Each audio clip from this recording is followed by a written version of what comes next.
अर्जुन ने मंजरी से पूछा कि वो कहाँ तक पढ़ी है, तो मंजरी ने बताया कि वो 7वीं कक्षा तक पढ़ी है। अर्जुन बोला कि ज्यादा पढ़ी लिखी हो हवा में मत उड़ना, वरना मुझे तुम्हारे पंख काटने होंगे।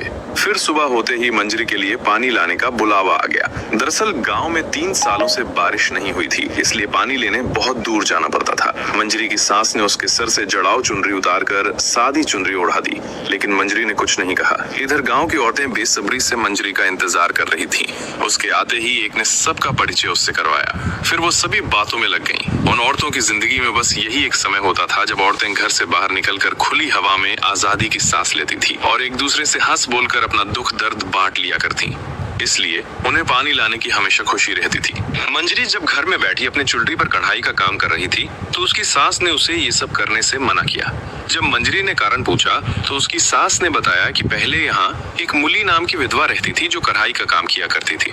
उसने सबसे चोरी छिपे एक आदमी के हाथों अपनी बनाई हुई चीजों को शहर में बेचना शुरू कर दिया। एक दिन ये बात सभी गाँव वालों को पता चल गई, तो मुली डर के मारे उसी आदमी के साथ भाग गई। गांव वालों की नाक कट गई, तो उन्होंने सारी औरतों को कढ़ाई का काम बंद करवा दिया और कपड़ा, सुई, धागा सब जला दिया। मुली के जाने के बाद गांव में बारिश होना भी बंद हो गई। एक बाबा ने बताया कि मुली के पाप से देवी माँ नाराज हैं। जब तक मुली को ढूंढकर उसकी बलि नहीं दी जाएगी, तब तक बारिश नहीं होगी। सारे गांव वाले मुली को ढूंढने में लग गए। एक दिन मुली मिली और गांव वालों ने उसे पकड़कर जिंदा जला दिया। ये सब सुनने के बाद मंजरी का सिर्फ एक ही सवाल था कि क्या मुली को मारने से गांव में बारिश हुई? अगले दिन जब गांव की औरतें तालाब पर पहुंची, तो वहां एक औरत पहले से खड़ी थी। तब एक ने मंजरी को बताया कि ये केसर है, ये विधवा है। वैसे तो विधवाओं का घर से बाहर निकलना मना है, लेकिन इसकी सास बूढ़ी हो गई है और इसके घर में पानी लाने वाला कोई नहीं है, इसलिए मुखिया जी ने इसे बाहर निकलने की इजाजत दी। लेकिन किसी का भी इससे बात करना मना है, क्योंकि मुखिया और गांव वालों का मानना है कि इसकी फूटी किस्मत की मनहूस छाया किसी पर भी पड़ सकती है। लेकिन मंजरी नहीं मानी और उसने केसर को अपना परिचय बताया। लेकिन केसर ने उससे बात नहीं की, क्योंकि उसे भी डर था कि मुखिया की बात सही ना हो जाए और उसके कारण किसी का बुरा ना हो। यहाँ औरतों के मन में भी ये डर बैठा दिया गया है कि उनके खुलकर जीने से देवी माँ नाराज होंगी, और औरतों के प्रति ऐसी भावना रखने वाले गांव के मर्द देवी माँ को प्रसन्न करने के लिए गरबा खेलते हैं। पर जब घर की औरतें घुट घुट कर जी रही हों, तो देवी माँ कैसे खुश हो सकती हैं? लेकिन इसका दोष भी औरतों का ही माना जाता है। पर क्या होगा जब औरतें बगावत पर उतरेंगी? क्या देवी माँ रुष्ट होंगी या फिर बारिश होगी? एक दिन जब औरतें पानी लेने जा रही थीं, तो उन्हें उस वीरान रेगिस्तान में एक आदमी पड़ा हुआ दिखाई दिया। जब वो पानी लेकर वापस लौटी, तो वो आदमी प्यास के मारे तड़प रहा था। लेकिन कुछ औरतों ने उसे पानी पिलाने से मना कर दिया, क्योंकि वो एक पराया मर्द था और औरतों का इस तरह मर्दों के सामने जाना मना था। तब विधवा केसर बोली कि मैं इसे पानी पिला देती, क्योंकि मैं मेरी तरह किसी और को विधवा बनते नहीं देख सकती। पर मैं विधवा हूँ, इसलिए मेरे चरित्र पर संदेह करने वाले हजारों होंगे। ये सुनकर मंजरी से रहा नहीं गया और उसने औरतों के मना करने के बाद भी उसे जाकर पानी पिला दिया। पानी पीकर उसकी जान में जान आई और वो खड़ा हो गया। उसके पास एक ढोल था, जिसे देखकर मंजरी ने उस आदमी से ढोल बजाने को कहा। उन औरतों ने उसकी जान बचाई थी, इसलिए उसने उनके लिए ढोल बजाना शुरू कर दिया। ढोल की आवाज सुन मंजरी के पैर थिरकने लगे और उसने ढोलक की ताल पर गरबा खेलना शुरू कर दिया। उसे देखकर बाकी औरतें भी रुक नहीं सकी और उन्होंने भी मंजरी के साथ गरबा खेलना शुरू कर दिया।